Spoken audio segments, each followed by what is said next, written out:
Good afternoon, everyone, and welcome to the Ordinary Council meeting of Norfolk Island Regional Council being held in the Council Chambers on the 1st of June 2022. And I will start the meeting by asking everyone to be upstanding while Mr. Martin reads the Statement of Respect. The Norfolk Island Regional Council promotes a climate of respect for all. We will endeavour to inspire in our community shared civic pride by valuing and protecting our unique culture and environment, both natural and built, for the current and future generations. We, the administrator and staff of the Norfolk Island Regional Council, undertake to act with honesty and integrity, to conduct ourselves in a way that engenders trust and confidence in the decisions we make and the actions we take on behalf of the Norfolk Island community. We acknowledge the traditional custodians of this island. Thank you. Please be seated.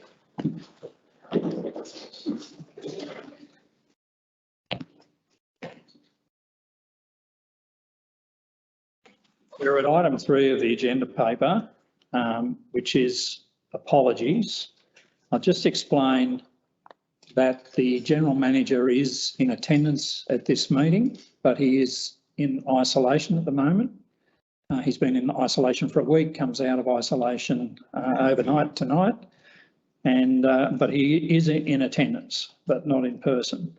And there are no other apologies. Mr. General Manager, are there any disclosures of interest? No, there is not. Thank you.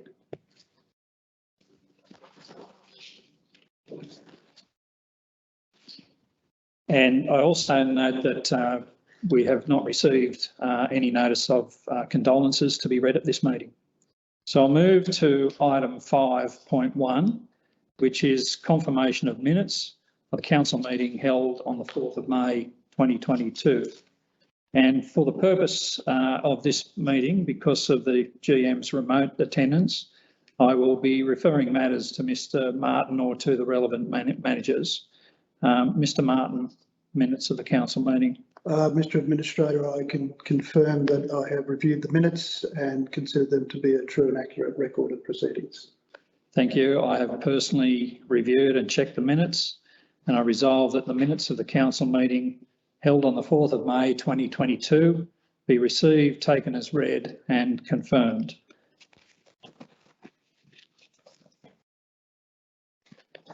And I'll move to item 5.2.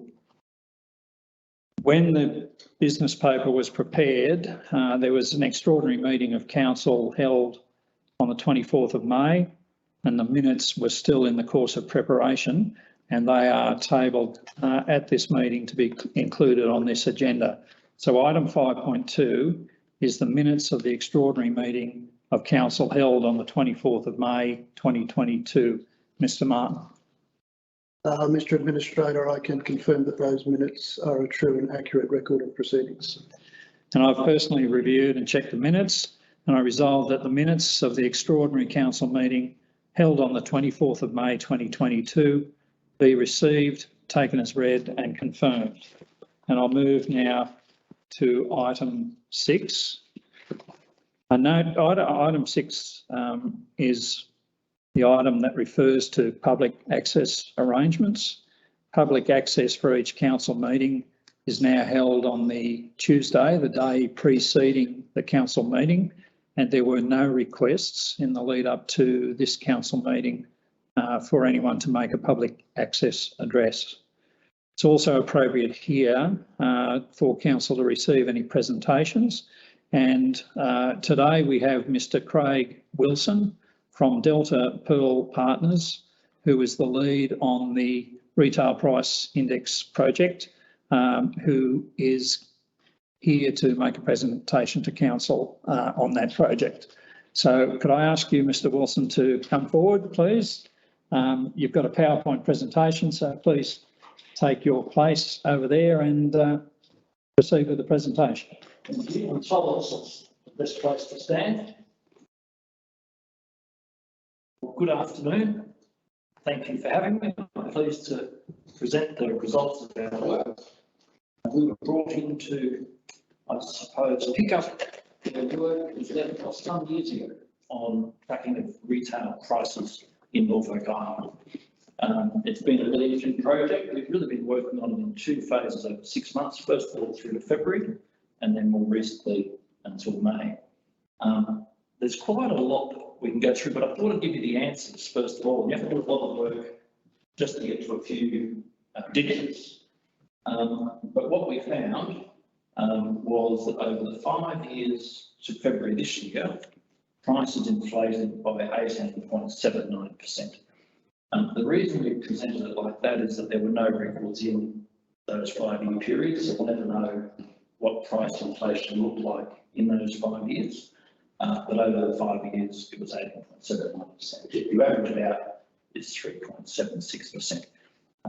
So a lot of work went into getting to those numbers.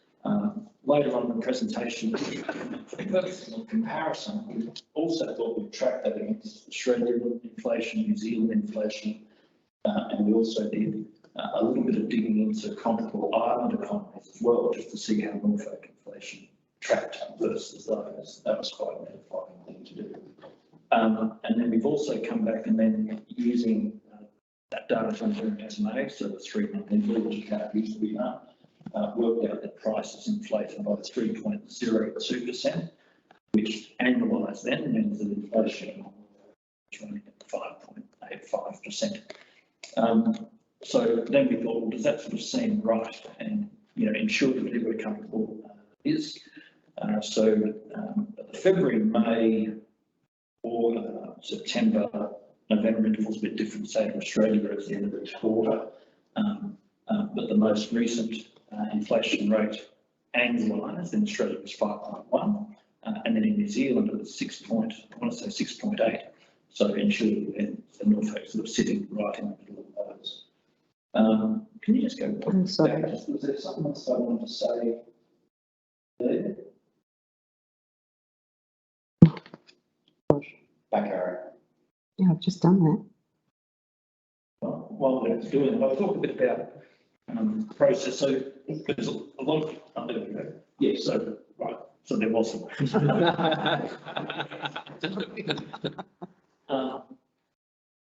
have done that. Yeah. So in terms of the process, just to sort of recap a bit, inflation has been tracked here since 1981. We have data back to 1991. Excellent help from Sandy and the team to dig up old files, old data sets, all of those things. So we tried to use as much data as we had. There was basically interregnum in 2011. We had got semi-official data through to 2017 from a consultant from Acel Allen, which was extremely helpful. So we were able to pick up with that. But then we really had to find our own way. One of the things that you've got to do is what things do you check the prices of. So the old basket of goods was divided into 10 categories. It was 256 items, some of which don't exist anymore, like dodo eggs, those sorts of things. So there are a few things we had to sort of find a way. So in the last, what they call the household income expenditure survey was 2014. So we looked at that for fitness for purpose as well. And really it was all we had to work with stuff was going to be fit, but we also looked at what was going on in places like St Helena, Falklands, Norfolk Island, and of course Australia and New Zealand, just to sort of ground truth what we were doing. So it was sort of good enough, but it's a bit dated now. And of course, in the last 7 years, the composition of the average household spending has changed a lot. The way people spend money has changed a lot. COVID happened, internet events, etc., etc. So there's undoubtedly differences, but for the purposes of sort of rebooting the system, we relied on the old composition. The other thing that we did, I got on a little bit later, was looked at the basket of goods and services and other comparable economies as well, and not miles apart, and then the weighting. So you've got some things like transport, recreation, health, and the different weighting. So a bit later on, a thing that sort of shows that. But, you're jumping. Oh, okay. I'm terrible. Sorry. There's just a couple of things. So we look very closely at I don't know, I think it's historical issue why the Australian Bureau of Statistics doesn't do it here, but we look closely at their latest technical advice on how they're doing inflation, and similarly in New Zealand, and similarly in the OECD. And then we developed these quite massive spreadsheets to track. Sorry, thanks.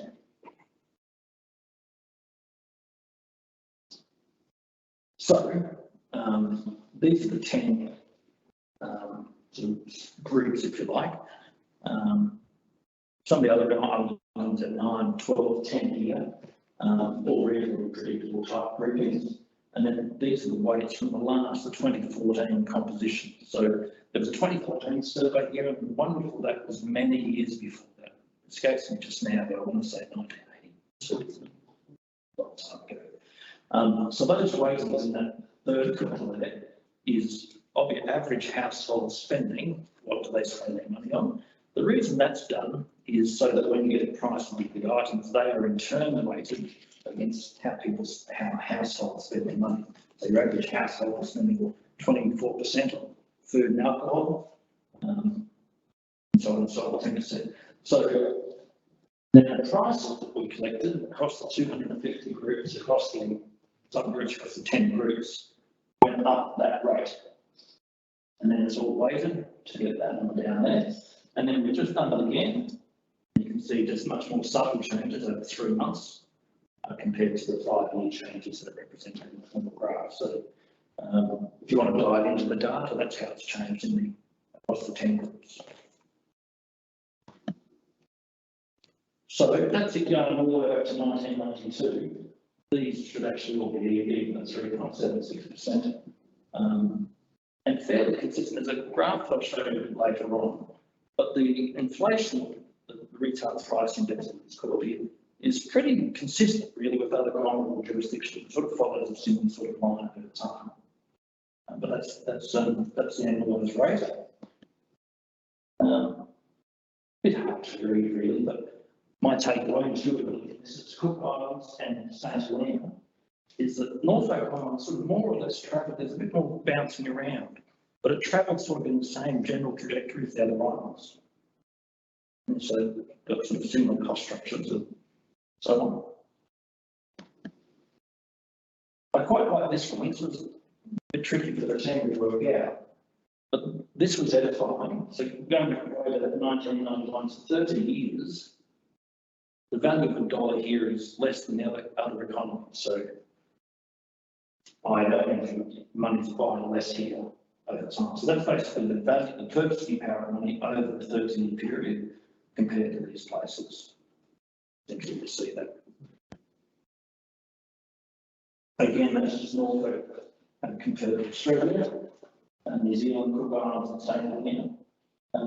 So New Zealand, which I don't know what the composition of goods and services purchased on here are from New Zealand versus Australia. Don't know if anyone does know that. It wasn't part of our trying to figure it out, but I imagine it's 20% or 40%. Inflation is higher in New Zealand and has been for a fair while, so that will definitely be feeding into price inflation on Norfolk. What else have I got to show you?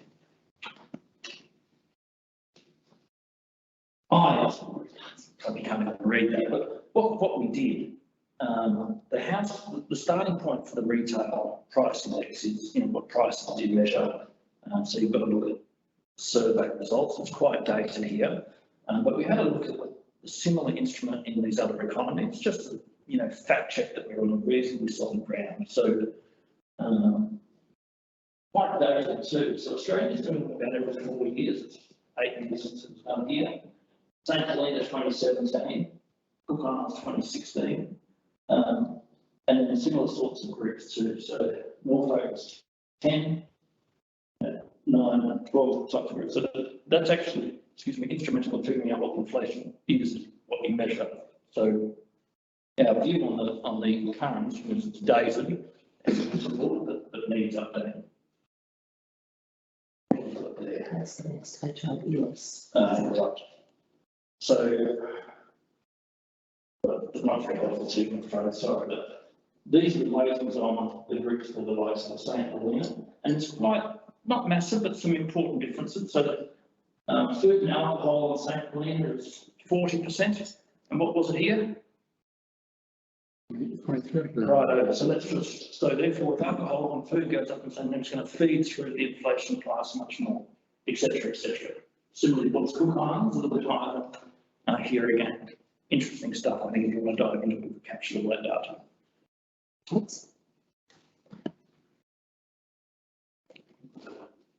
That's it. Hopefully that was insightful. Any questions? Comments? Well, I guess the comment from me is, and perhaps, you know, could ask this to some of the council officers or yourself, but perhaps to you too, Sandy. The intended purpose for using this RPI information, where do you see it going from here? Well, the reinstatement, I think it's important for businesses on the island to be able to see how they price their goods, what the impact is on an annual basis, so that people are making decisions, business decisions based on solid information. The same way that your businesses use the CPI on the mainland in those situations, and it gives us as a council some insight into how we move with our fees and things as well. So it was quite important for that. And also, as I would say, there's a lot of negotiation goes on between Norfolk Island Regional Council and the Commonwealth Government, and a lot of cost information to determine, you know, the value of grants and things like that. So I imagine this will be very useful to take this to government to, and I know that government has contributed to the cost of providing the information as well, but I see it as very useful from that perspective. Exactly. Yeah. I think in the absence of it, people you don't know. Someone might say it's 20% per year. There is right, someone says it's a -5%. So when we started the process, I sort of made a little guesstimate for myself. I thought 4%, so I was quite happy with my guess. But I imagine as COVID happened, prices and shipping prices, those sorts of things went up. But at the same time, I think there's a big boom in online shopping, and I think that drove down some prices for people buying that way as well. So I think those sort of things equal themselves out. So when the machine spat out 3.7%, I thought that sounded pretty good. And when we came up with 3% for the quarter, I also intuitively felt that was right, given what was going on in Australia and New Zealand as well, where you effectively importing inflation. So it just gives people a sense, and that's why we just went that extra step to figure out what's the dollar worth after the last 30 years. There is a bit of a trend here. So it gives just decision makers and policy makers and investors a bit of an idea on what their dollar's doing and can help inform decisions. It also gives you a realistic view of where Norfolk sits in relation to mainland Australia and New Zealand, which previously, for the last 5 years or so, people have been making their own assumptions on that. And some of them are quite extreme. It was quite surprising to see that we're aligned with others. Yeah. And I see that this information, if it's updated regularly, gives us a basis to understand our own rating and charging model, and where we sit in relation to rising prices of other, things that are included in the basket against council rates and council charges. So it gives us a good yardstick for the future to measure ourselves against the general RPI. Yeah. And to measure our needs against that as well. And also perhaps to recognise you're not alone. Like when I got here, I got a bit of an ear bash, and things are very expensive, prices are going up. And I said, well, I was in Indonesia last week and Brisbane the week before, and that the same things are occurring there too. So it just adds a bit of science, I think, just sort of informs the discussion. Mm-hmm. Okay. Well, thank you very much, Craig, for your presentation and for the work. That's a relatively short presentation, but I'm sure it reflects an enormous amount of work to get to those final figures. So thank you for the effort that your firm has put in, and for yourself for leading the project. Thanks very much. Okay, thank you. Now, you're welcome if you wish to stay for the council meeting or to leave. It's entirely up to you. All right, thank you. So that brings us now to item 7 of the agenda. And item 7.1 is my minute, an administrator's minute relating to the recent lighterage changes. It's a relatively short minute, which I will read for the record. In May, we saw major changes to NIRC's lighterage and stevedoring operations, which are so essential to supplying Norfolk Island with supplies, with the introduction of 2 new vessels and fundamental logistical changes to improve worker safety and deliver efficiencies.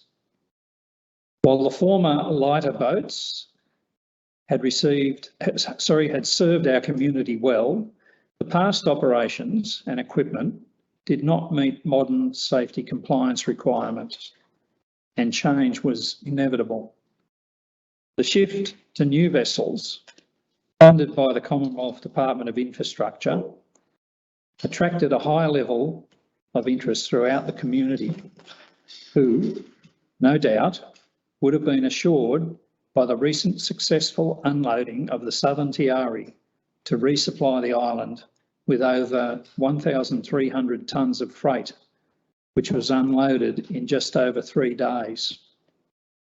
Overall, the operation was an outstanding success for Norfolk Island, and it's hoped that the efficiencies gained will encourage more frequent ship movements to the island and reduce the cost of transport in future.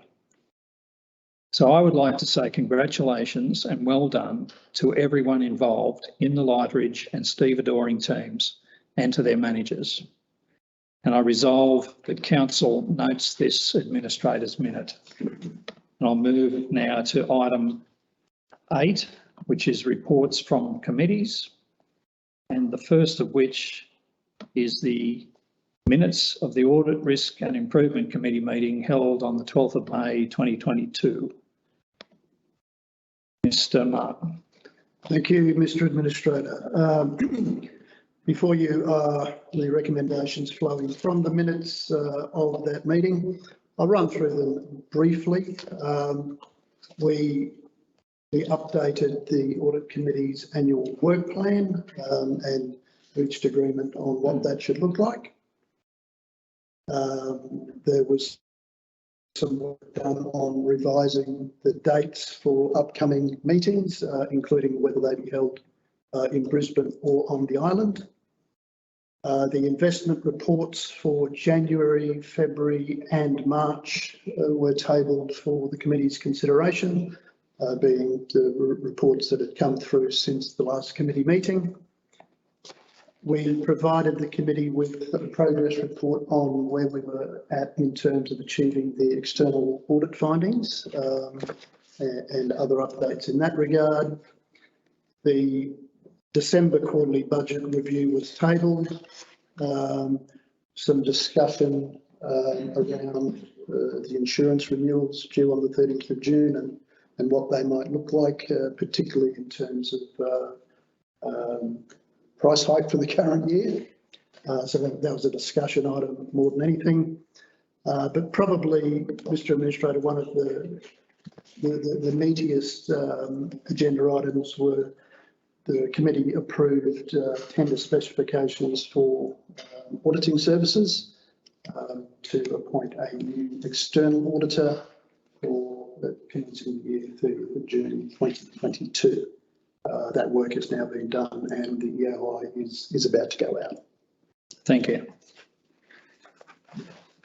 Just a question.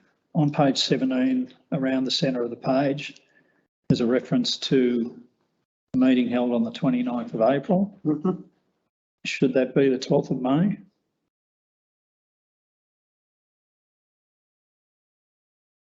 Under the heading discussion.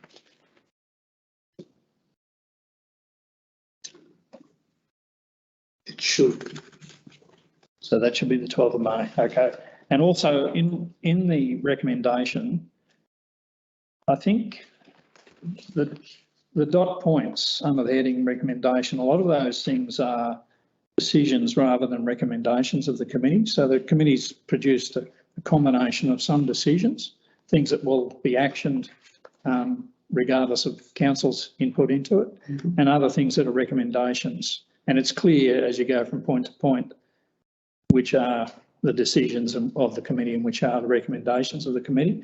So I'd just like to change or add the word decisions in the fourth line of the recommendation when I make the resolution. I'm proposing the fourth line be that the Audit Risk and Improvement Committee have made the following decisions / recommendations, just to clarify that. And I propose to resolve that the minutes of the Audit Risk and Improvement Committee meeting held on the 12th of May 2022 be received and taken as read and confirmed, with the amendments to remove the word councillor from the signing page.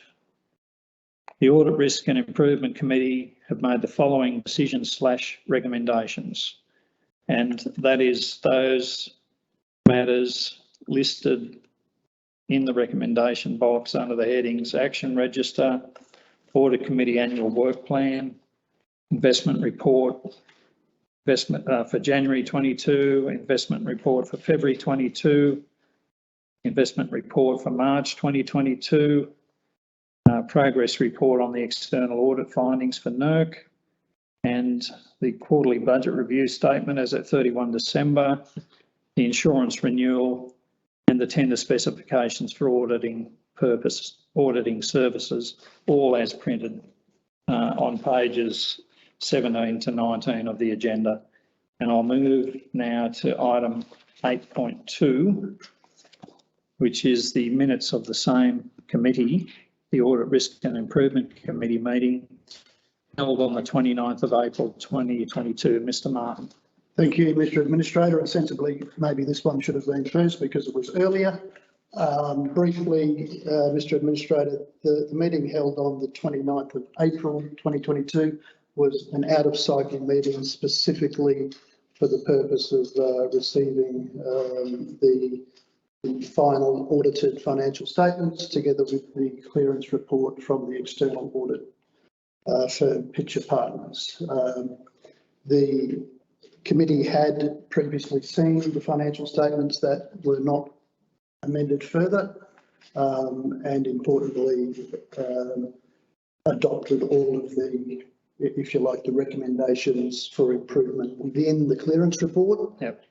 To be, if you like, passed back to Council Finance for actioning, particularly in the preparation of the 22 financial statements.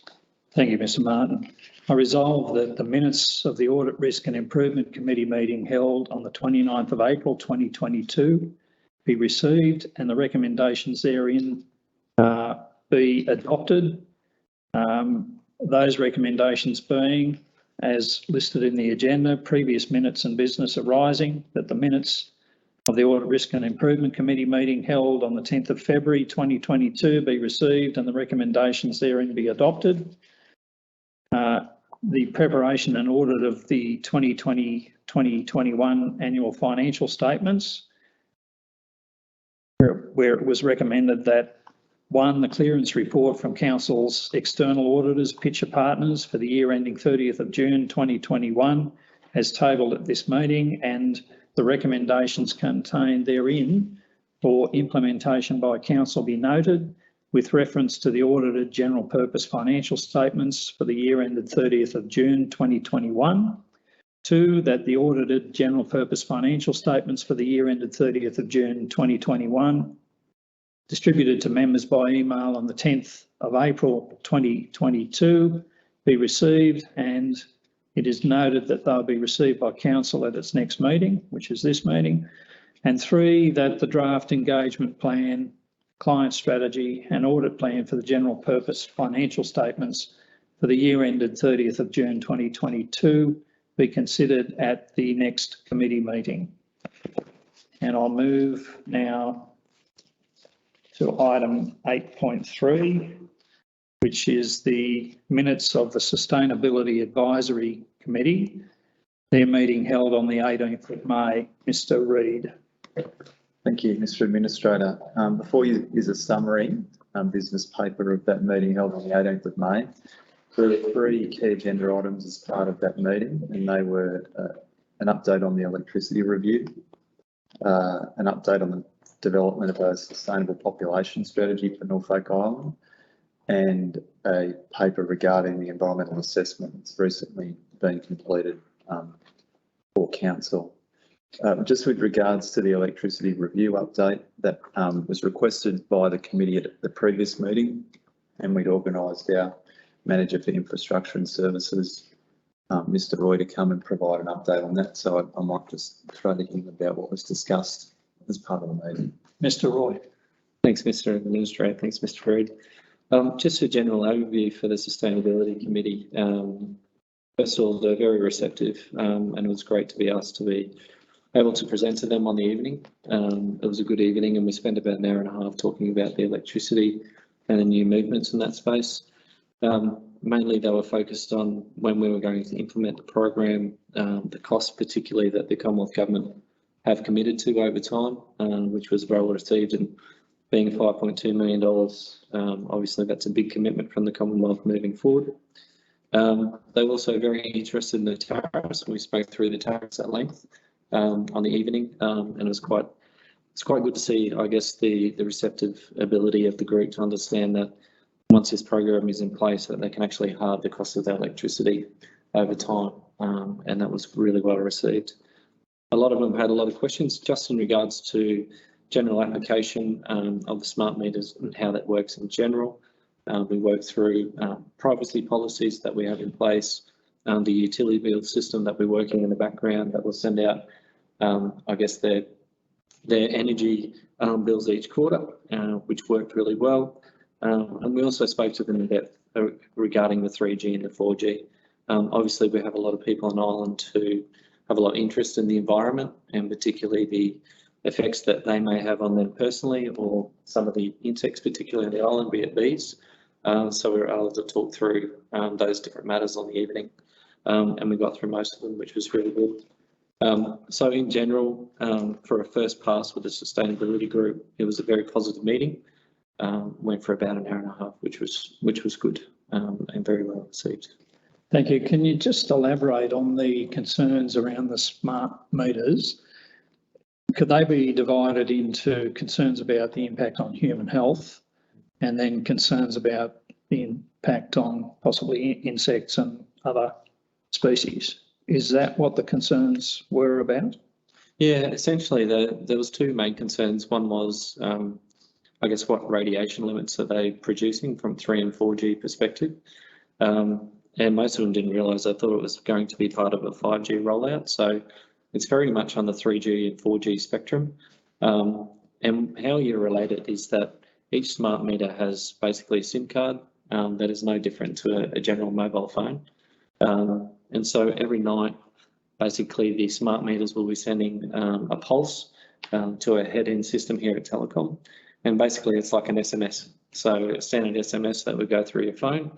That's how the smart meters will be interacting with our head-end equipment. So it's very easy to be able to identify, I guess, that it's going to be a 3G, 4G SMS that will upload every night. And therefore the studies that have been done, it doesn't have any impact on human health, so to speak, in small, minute, I guess, pushes or pulses as they call it. And similarly with the bees and things like that, that they're worried about, or the ants on the island.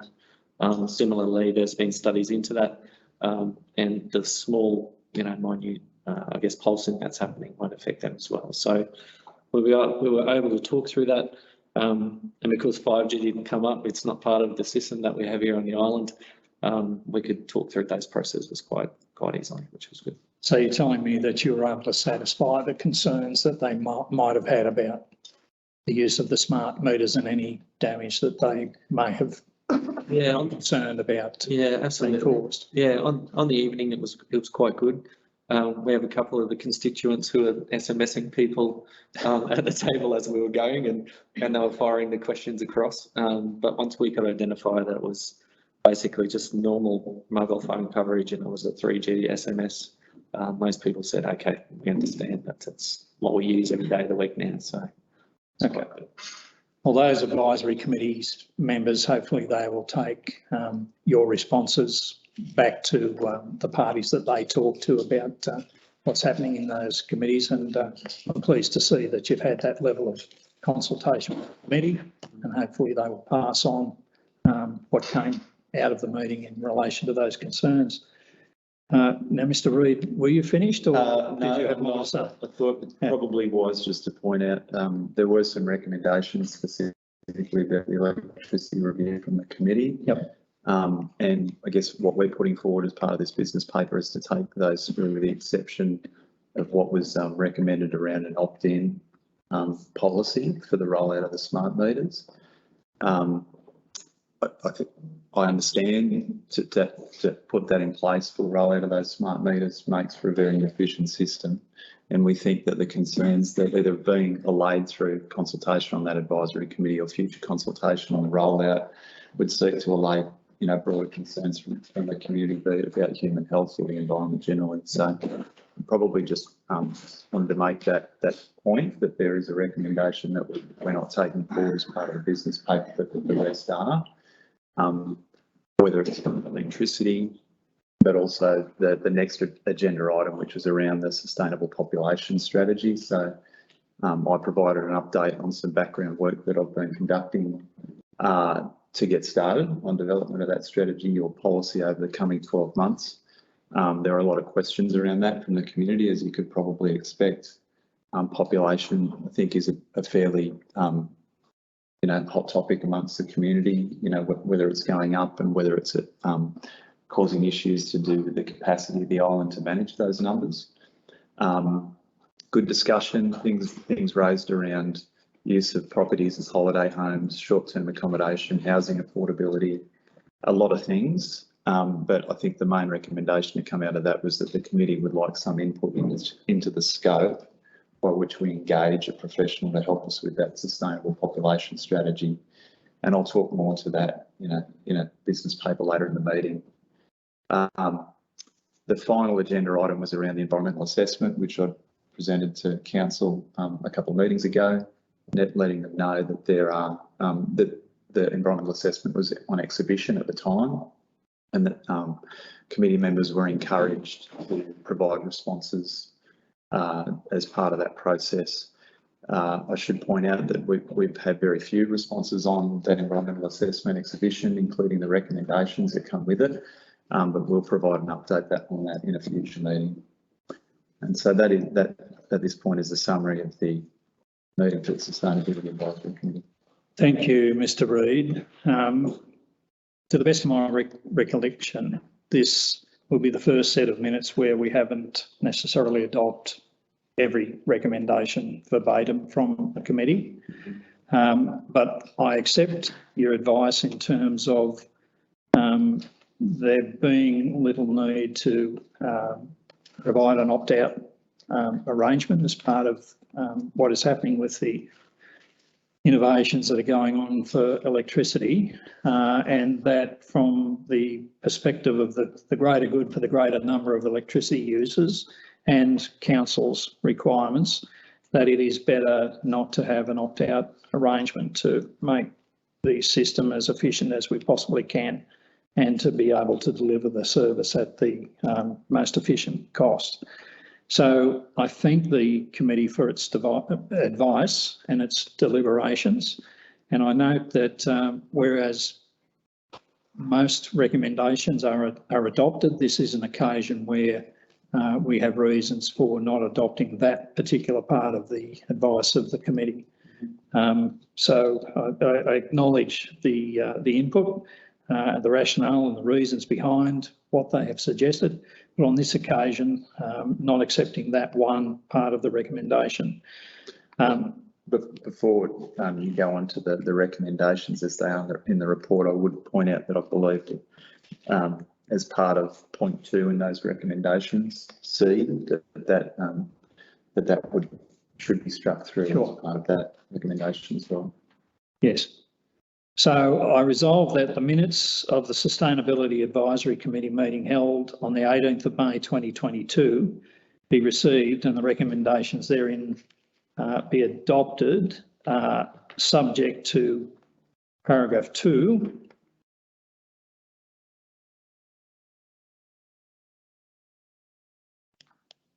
that council develop a fact sheet for the community detailing the function of the smart meter, the pros and cons, and limitations for households without a smart meter.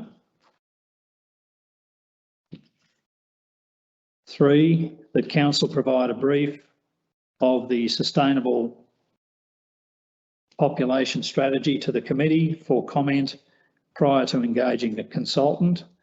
And 4, that there be no opt-out arrangement for the use of the smart meters.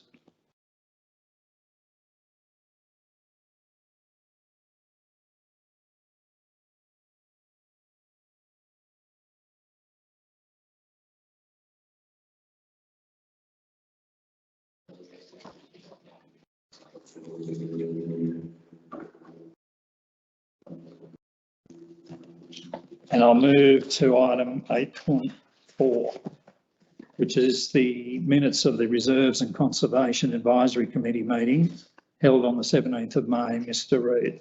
Thank you, Mr. Administrator.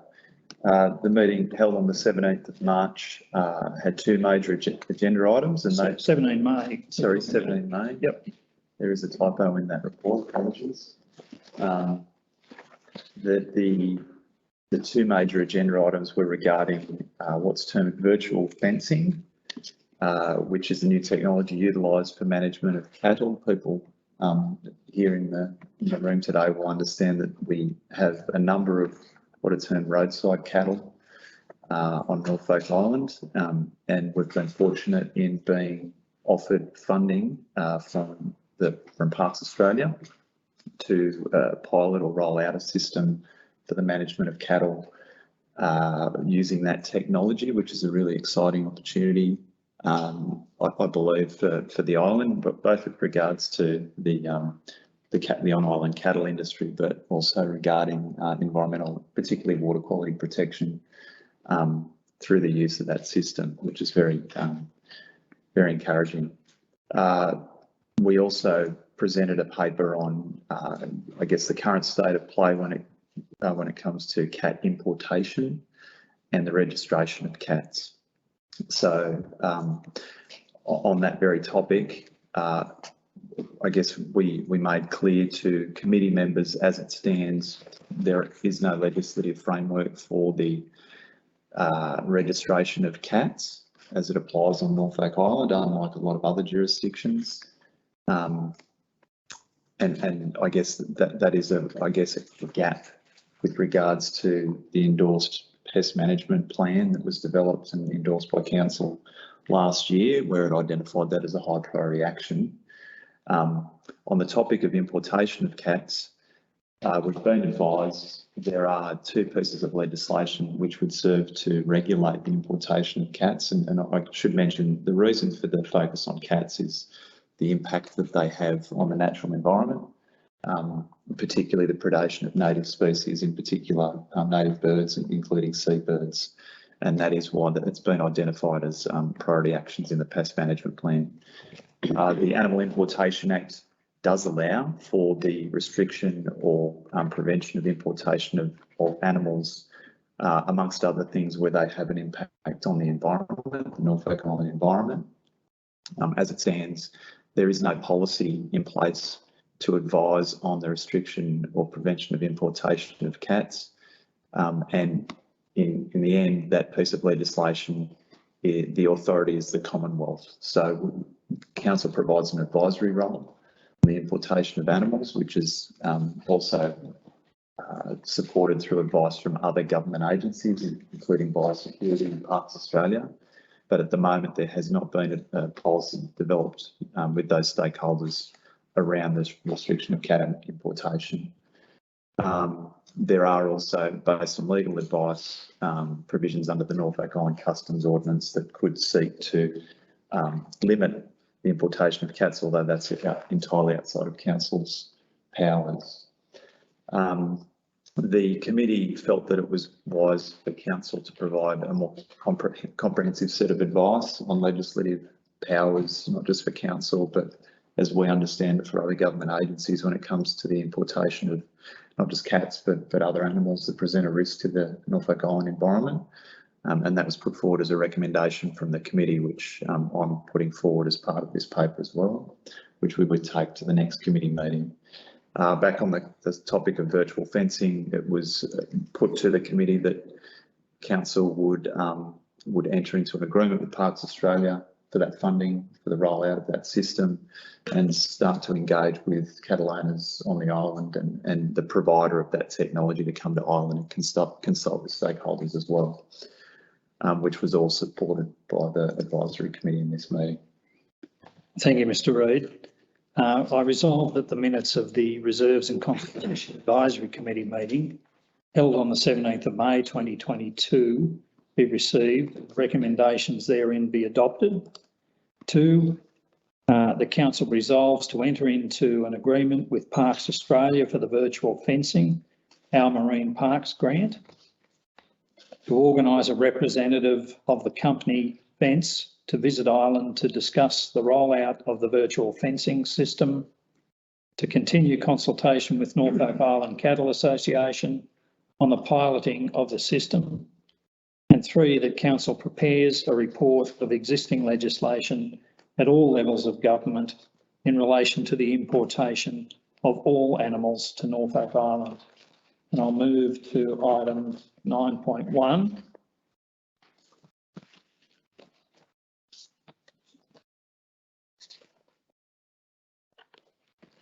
Which is the report on the annual report. Mr.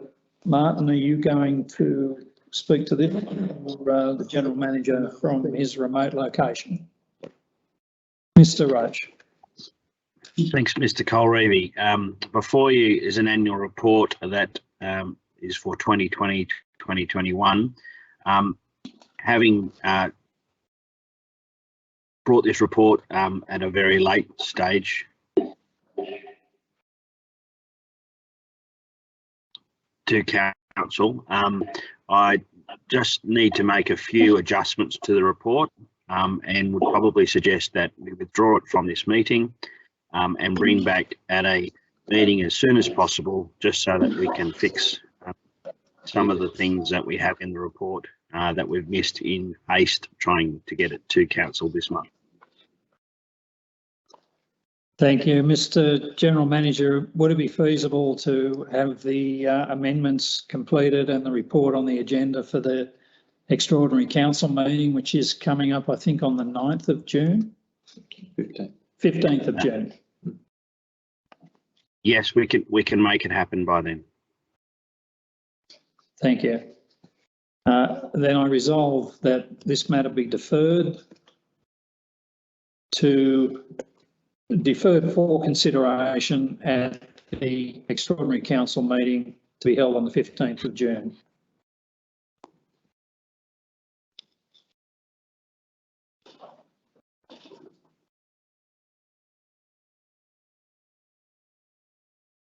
And I'll move to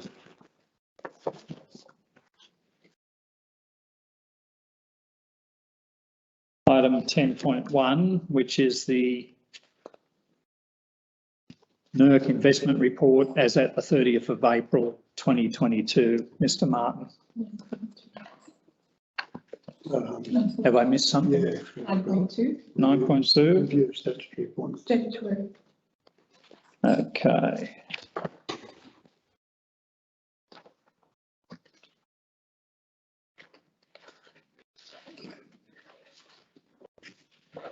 Yes, you're right. I've missed 9.2.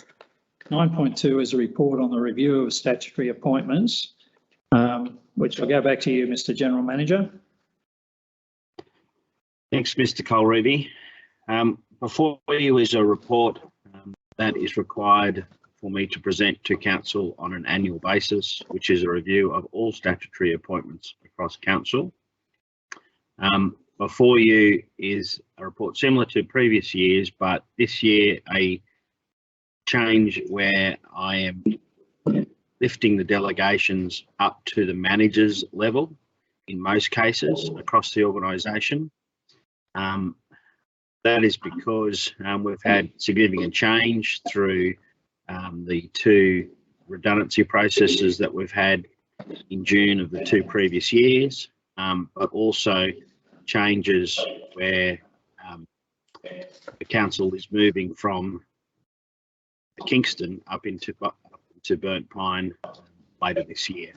So we've taken this opportunity to move the majority of delegations to the managers that are sitting around the table in all circumstances except where it is defined, such as the chief fire officer or similar positions where they are required to remain in place. So this report is just to do the annual review, but also correct some of the delegations across the organisation back to the managers level. And I understand that this will provide a more effective alignment to the chain of command within council's organisational structure. Is that correct, Mr. General Manager? Yes, that is correct. Thank you. I resolve that 1, the review of the statutory appointments register is a process that is required to be undertaken to ensure that council's operating within the delegations of the various acts that are in place across the council at any time. And 2, the General Manager implement the necessary amendments to the statutory appointments register to ensure council's register is current as of 1 July 2022. And now I'll move to item 10.1, which is the NIRC investment report as at 30 April 2022. Mr. Martin. Thank you, Mr. Administrator. Before you is the investment report at 30 April 2022. The purpose of the report is to outline council's cash holdings and importantly, council's unrestricted cash balances. The 30th of April 2022, council had some $8.6 million on hand. There's just under $3 million in the operating account, 4.6 million in a deposits account, and 957,000 in a couple of different trust accounts. Council's unrestricted cash at the 30th of April amounted to $4,208,000 after having deducted restricted funds of 3.4 million. Having a look forward to the end of the financial year, Mr. Administrator, council's projected unrestricted cash position at 30th of June 2022 comes in at approximately $5.1 million.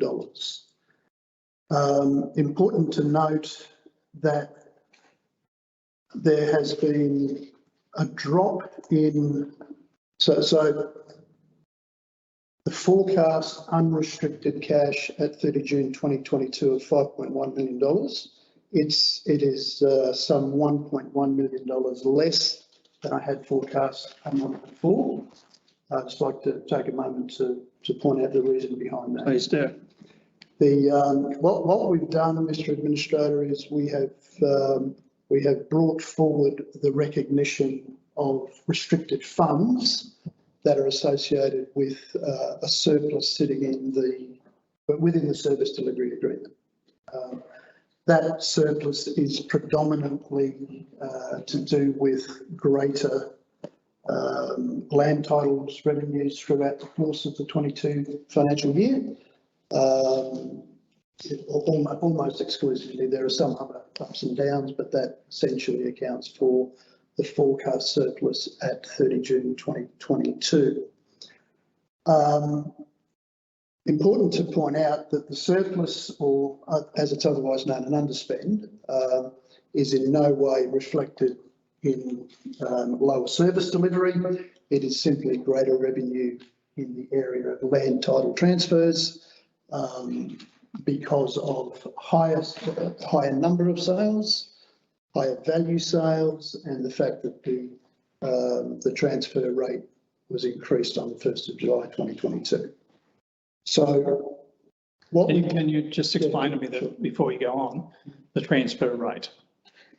What are you referring to? I think, so what we would understand to be stamp duty, if you like. Yep. The rate increased on the Okay, 1st. so the rate of duty, yeah. Yeah, so it's a combination of more sales, higher rate, and actually higher property values being transacted. So there's quite a number of factors in play that have seen the revenues associated with that area of the service delivery agreement be, you know, approximately 1.1 million more than had been forecast. We've taken the opportunity before the end of the financial year to bring that in as unrestricted cash.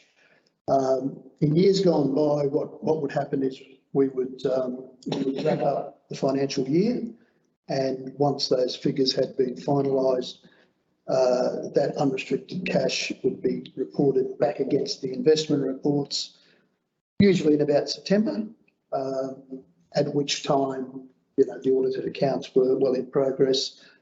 So there was a period of time where I suppose the unrestricted balance within investment reports was overstated, and it was corrected upon the preparation of the annual financial statements and the annual acquittal of the service delivery agreement back to the Commonwealth. Can you just clarify for me why an increase in those revenues from stamp duties or land transactions, an increase in those revenues would push our unrestricted cash balance down? Because hitherto it has been simply treated as an operating grant that would, you know, that would refer reconciliation on after the end of the financial year. I suppose, in a nutshell, that cash is in the bank, and it should more correctly be, you know, quarantined and treated as unrestricted cash until such time as the financial year rolls or agreement is in place for us to, you know, expend that cash in another way. So it remains restricted until the new financial period? Okay. Yeah. Thank you. All right. Did you wish to say any more? No, that probably takes care of it. Thank you. I note the information that you've just provided to me, and that particularly that the 30th of April, sorry, the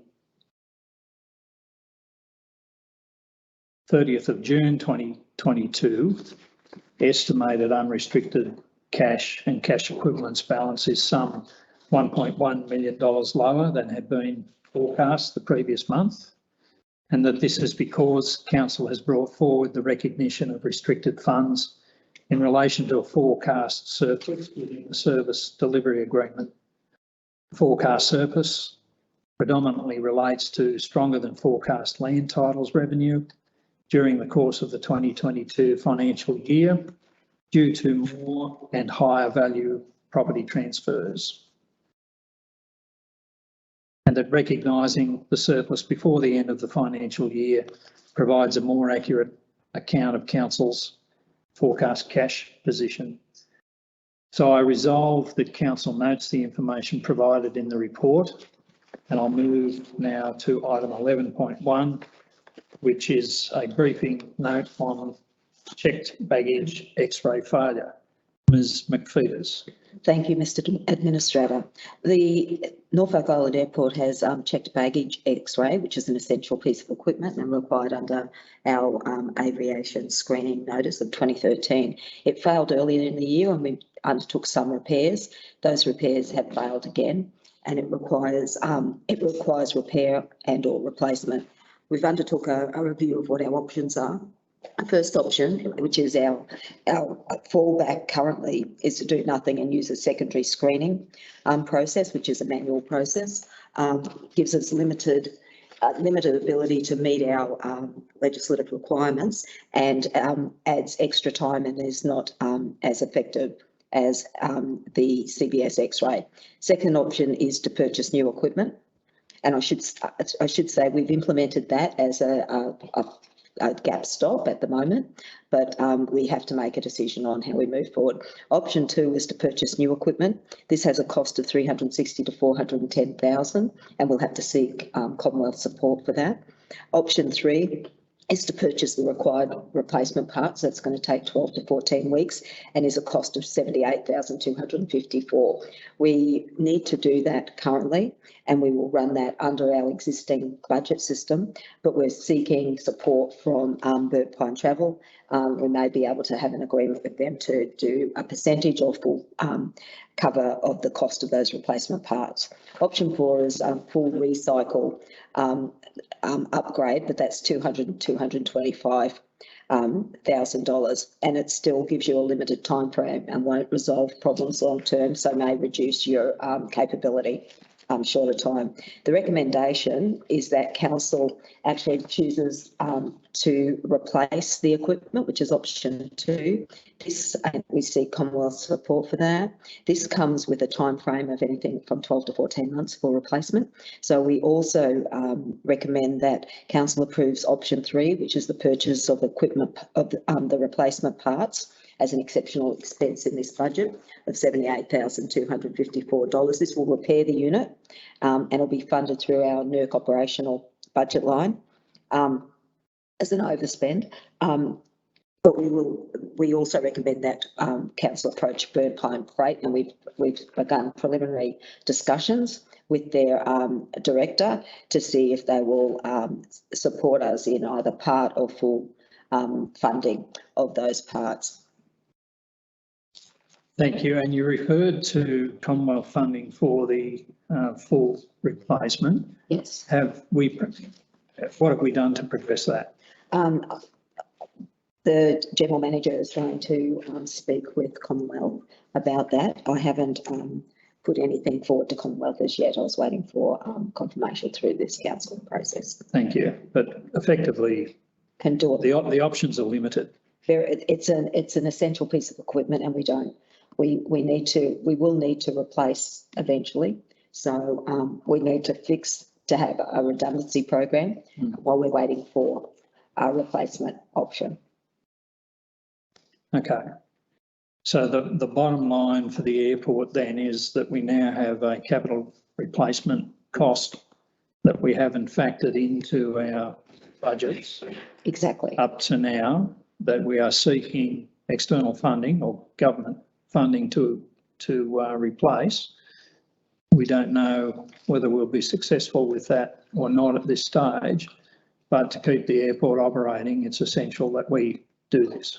That's exactly. Is that how I should understand? That's exactly what the situation is. Okay, and already, although we thought we had brought the airport to a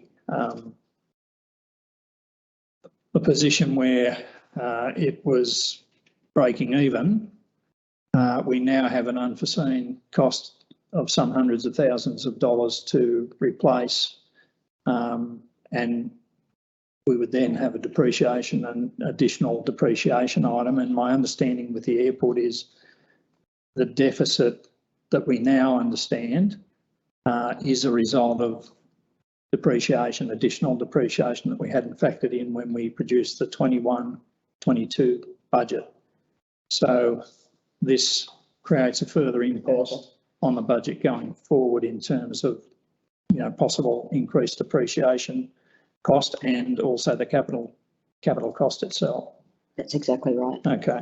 I just wanted to be clear about that and to make the point that, we thought we had the airport to a break-even point, and here is another cost that we're struggling to find a source of funds to cover.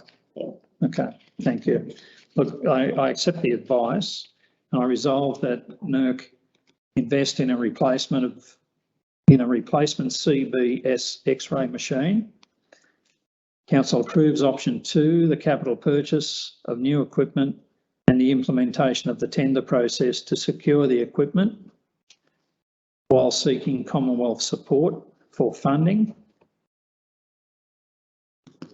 Council also approves option 3, the purchase of replacement parts with the exceptional budget expense of $78,254 to repair the unit to be funded through the NIRC operational budget line.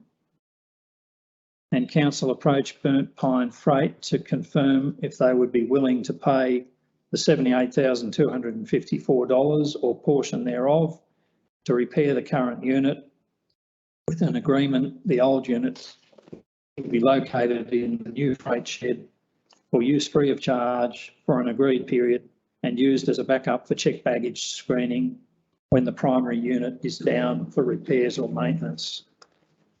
And I will move to item 12.1, which is a report on lighterage services. Mr. Roy. Thank you, Mr. Administrator. Mr. Administrator, this is quite a lengthy report, and there's no recommendations to come out of this report exactly, but I thought it was important to just give you an overview of all the different parts in regards to the operations, particularly around our ports over the last 2 to 3 months, which have been occurring. I appreciate your note in item 7 of the agenda today, and I'd like to reiterate that the stevedores and the lighterage team acted very professionally, even though we had to go through a significant change process with them. I think they were particularly led well by Sputs and Snoop, as Malcolm Duran and Glenn Williams, in bringing not only the lighterage vessels to shore for the first time, but also operating very effectively. I think the one thing to note and why the decision was made to change was based on safety. We achieved compliance with AMSA, Comcare and work health and safety legislation for the first time on Island, and that's a really big step for our community. And it showed also to those shipping agencies that are looking to bring further freight to the island that there is a safe way of unloading here on Island. I think that's very important moving forward for the community. So that's the first couple of points.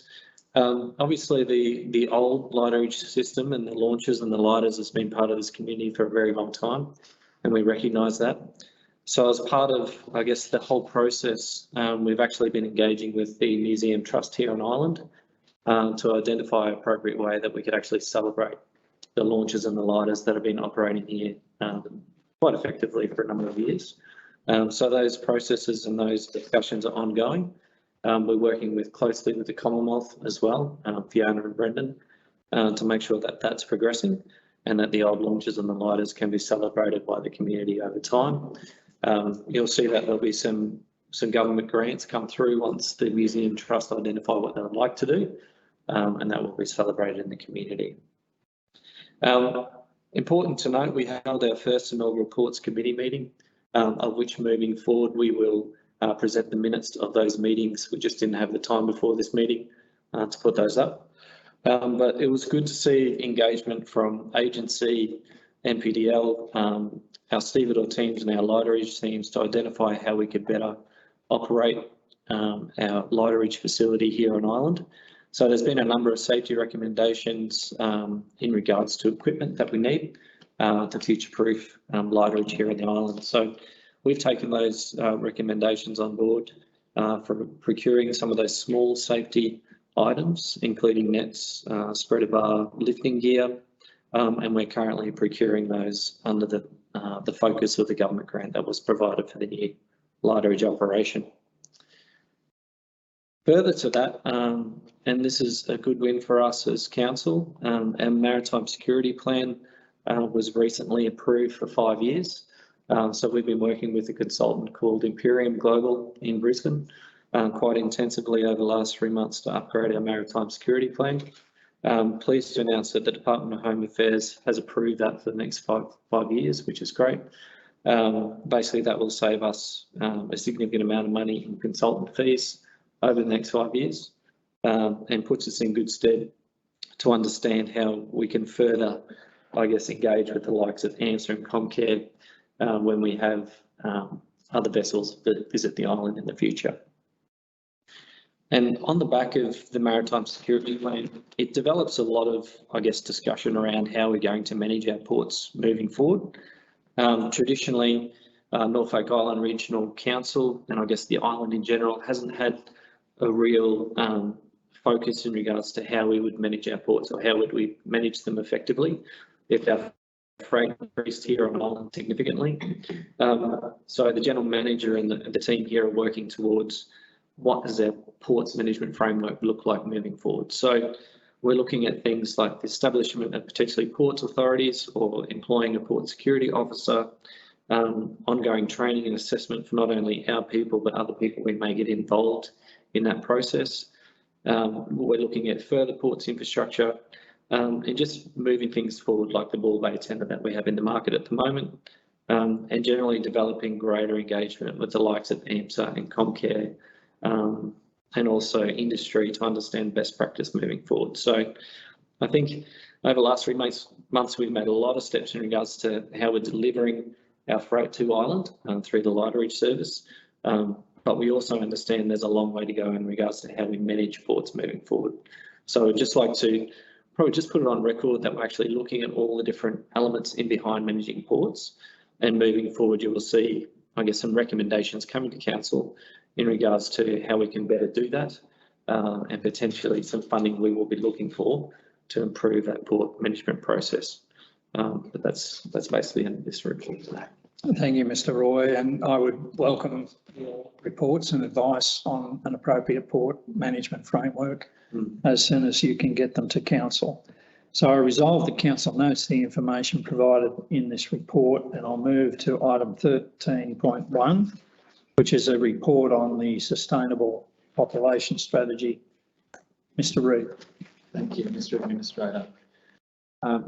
Mr. Administrator, in the April 22 Ordinary Council meeting, I presented a paper on the development of a sustainable population strategy for Norfolk Island, and it was resolved that Council would engage with the Department of Infrastructure to find necessary funding to support the development of that strategy. Since then, NIRC has undertaken to obtain funding and to seek a better understanding of how a population strategy could be developed, and that's the paper that's before you today. Just by way of a summary of this report, there has been preliminary work undertaken on how such a strategy would be developed. So based on research so far, and while some jurisdictions do have a population strategy, things like these are typically developed at a national level or a high level, and it's not typically the domain of a local government or a council to develop such strategies.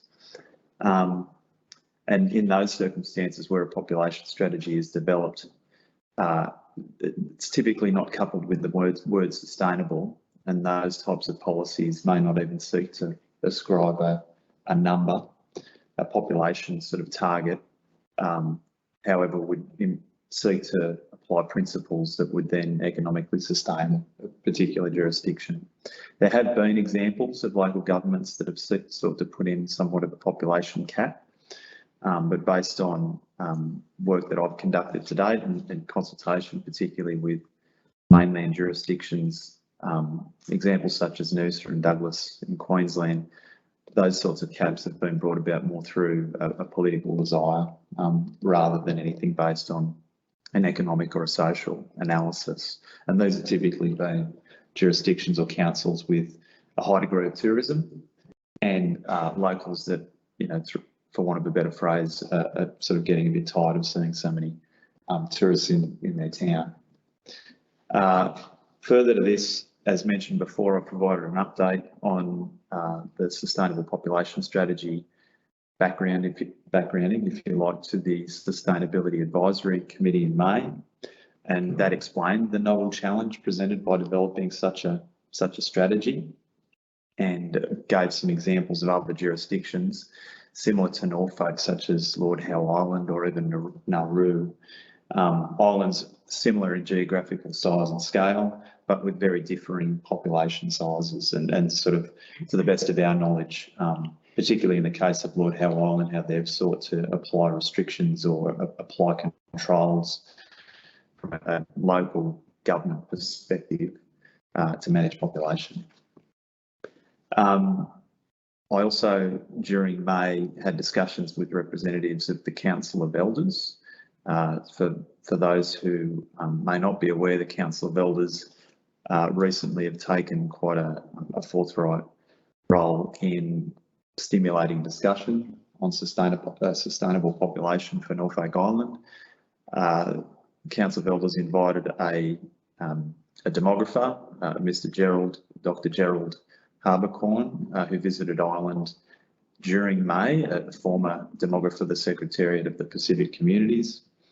And there was community consultation undertaken by that person, including a community meeting, as I understand, again, to put forward the concept of what is a sustainable population for Norfolk Island and to sort of seek preliminary feedback and concerns around what a policy like that might encapsulate. It's been made clear from the Council of Elders that they'd like to take a lead role in the development of that document. This process would seek input from multiple stakeholders, including, of course, Council and the Commonwealth. But I guess I put forward as part of this paper that it's NIRC's understanding that in order for a population policy or strategy to be developed, that a broad and effective engagement needs to be conducted. That was always going to be the intent for development of this sort of strategy, that notwithstanding that there's a lot of science and data that would inform it, there needs to be some vision setting at the start. So that is indeed what Council of Elders, along with stakeholders, are seeking to initiate with the community. So I guess given the desires of the broader community to play a pivotal role in developing such a strategy, but to avoid duplicating effort and risking community confusion in an exercise that might be driven by Council around sustainable population, I put forward that this should be an effort run collaboratively with community groups, including the Council of Elders and other stakeholders in the community. And this includes ongoing involvement in the process from the Commonwealth Government as well. I guess the vision setting around a population strategy to one side, but to complement that work, NIRC would continue to develop a scope with input from the Sustainability Advisory Committee for Land Use and Infrastructure Planning as it relates to the Norfolk Island Plan Review, which would also include strong community engagement and consultation, and would work hand in hand with what a sustainable population strategy or policy might end up being.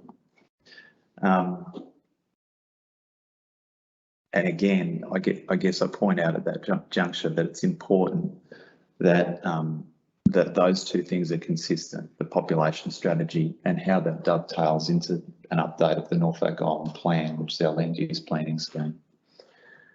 I mentioned it before, but Council has also been in preliminary discussions with the Department of Infrastructure on incorporating the development of the Sustainable Population Strategy and follow-on work into the SDA.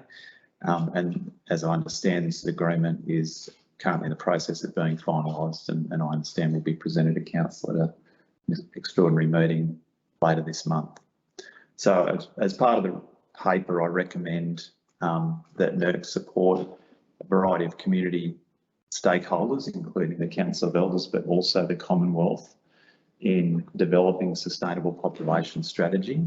But separate to this, that NIRC continues to develop a scope for land use, infrastructure and natural resource planning with our Sustainability Advisory Committee that would inform the Norfolk Island Plan update and be consistent with the population strategy as so developed by the community. Thank you. Can I get a better understanding of who you see as the stakeholders? You've mentioned the Commonwealth, mentioned NIRC. Yeah. You've mentioned the Council of Elders. Yeah. Who are the other key stakeholders? Without having fleshed all of them out, there are some, if you like, organisations within the community that play a more figurative role when it comes to community services or economic development. So, for example, Business Council. Business Council, NIRC, the hospital, the school. But the point I make, and regardless of who is eliciting the engagement from the broader community, it's important that there is as broader and as deep engagement as there possibly can be on the setting of that vision. And so it's not for stakeholder groups necessarily exclusively to have their say on this, it's for individuals as well. And I think it's important for individuals of various backgrounds, ages,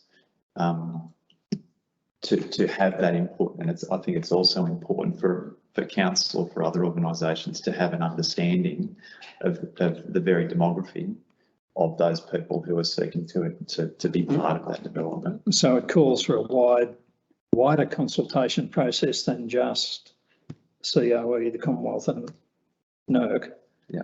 And needs to go right out spread its tentacles out into the community to get the input. So it's not flavoured by one of those three positions. Correct. Yep. Okay, on that basis, I resolve the council work collaboratively and cooperatively with the Council of Elders, the Commonwealth and other relevant stakeholders in development of a sustainable population strategy or policy. And 2, continue to develop a scope for land use, infrastructure and natural resource planning with the SAC that will inform the Norfolk Island Plan update and be consistent with a sustainable population policy with strong and comprehensive community buy-in. So resolved. That brings us to item 14. There are no reports from the Manager Customer Service. There are no notices of motion. There is no urgent business, no confidential matters, no questions for the next council meeting. Brings me to the close of the meeting. Mr. General Manager, is there anything else that I need to cover before I close the meeting? I have nothing further, Mr. Colreevy. Then I thank you for making your officers directly available to me because of your need for isolation. And I hope that you are recovered and returning as soon as you can. And with that, I close the meeting at 3:22 p.m. and I thank everybody for their attendance.